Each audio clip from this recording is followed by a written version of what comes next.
An anchor is something that holds a boat in place. Once the captain arrives at his destination, he puts the anchor down. That way he won't drift and end up in places that he doesn't want to be.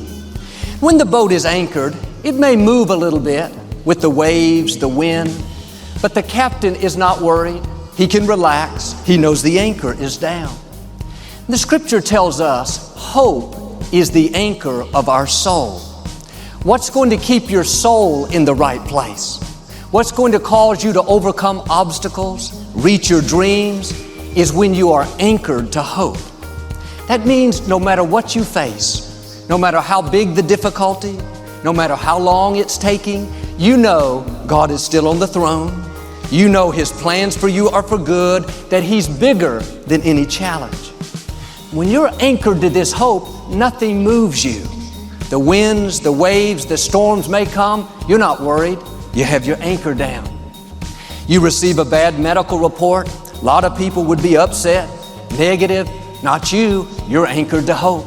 I know God is restoring health back into me. You go through a loss, a disappointment. Your emotions are pulling you toward discouragement, toward bitterness, but something's holding you back. You can't explain it, but down in here you hear a voice saying, everything's going to be all right. God has beauty for these ashes. That's the anchor of hope. Or maybe your dream looks impossible. Every voice tells you, it's not going to work out. Forget it. You're wasting your time. Most people would throw in the towel, but your attitude is, I may not see a way, but I know God has a way. I know He's opening doors no man can shut. When you're anchored to hope, God will make things happen that you could never make happen. But I've learned there's always something trying to convince us to pull up our anchor. Delays, disappointments, bad breaks. In the tough times, when life doesn't seem fair, when your prayers weren't answered, when it's taken longer than you thought, you have to make sure to keep your anchor down. If you pull it up, you'll drift into bitterness, discouragement, self-pity. When you're anchored to hope, it's like you're tied to it. You can't go very far. You may have some negative thoughts of doubt, saying, well, it's never going to work out. But your faith will kick in. No, I know the answer's on the way. On paper, it looks like it'll take 30 years to get out of debt.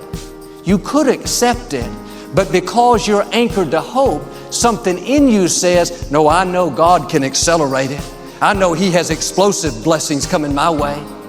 Or perhaps your children are off course. Doesn't look like they'll ever change. You should be discouraged, but you're tied to hope. Every time those negative thoughts come, trying to pull you away, your anchor kicks in. As for me and my house, we will serve the Lord.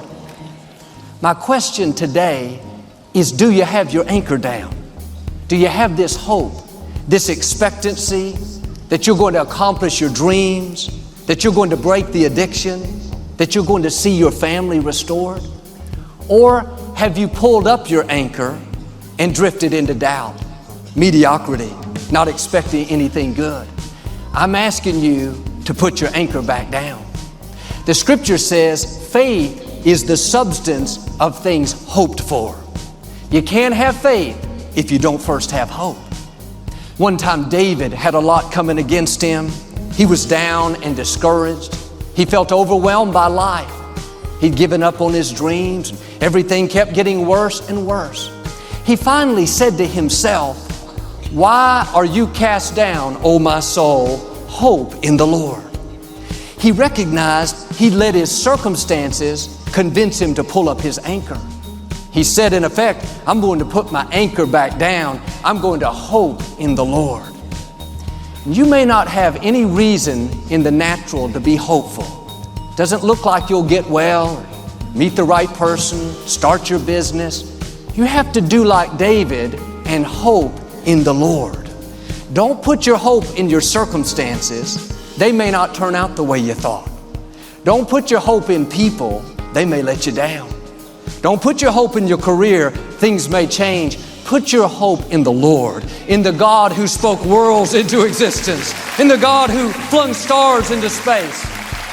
When you have your hope in Him, the scripture says you will never be disappointed. And sure, you may go through some temporary setbacks, life will happen, but when it's all said and done, you'll come out better than you were before. This is what Joseph did. He had plenty of opportunities to pull up his anchor. He was betrayed by his brothers, thrown into a pit. He could have become negative, angry. That's not right. My own family did me wrong. But he kept his anchor down. They sold him into slavery. He was falsely accused, put in prison. It was unfair. He had a good reason to be sour. Nobody would have faulted him. But through all the trouble, through all the things that didn't make sense, he didn't pull up his anchor. His attitude was, God, you have the final say. People don't determine my destiny. A bad break can't keep me from my purpose. All the forces of darkness cannot stop your plan for my life. Because he was anchored to hope, he didn't stay disappointed. He was vindicated, promoted, put in charge of the whole nation. Zechariah puts it this way: if you'll be a prisoner of hope, God will restore back to you double what you lost. Prisoner of hope means you can't get away from it. You're anchored to it. You should be discouraged, but you can't help it. Despite all that's come against you, like Joseph, you still believe you're going to accomplish your dreams. You should be overwhelmed. The obstacle looks bigger. Goliath looks stronger, more powerful, but like David, you have your hope in the Lord. You know if God be for you, who dare be against you? That sickness may seem like it's going to be the end of you. You could live worried, stressed out, but you know nothing can snatch you out of God's hand. Your hope is not in the medicine, not in the treatment, not in the professionals, even though all those things are good. We're grateful for them. Your hope is in the Lord, in the God who breathed life into you, in the God who makes blind eyes to see, in the God who took Joseph from the pit to the palace, in the God who caused David, a teenage shepherd boy, to defeat a huge giant, in the God who healed my mother of terminal cancer. I'm asking you to keep your anchor down, keep your hope in the Lord.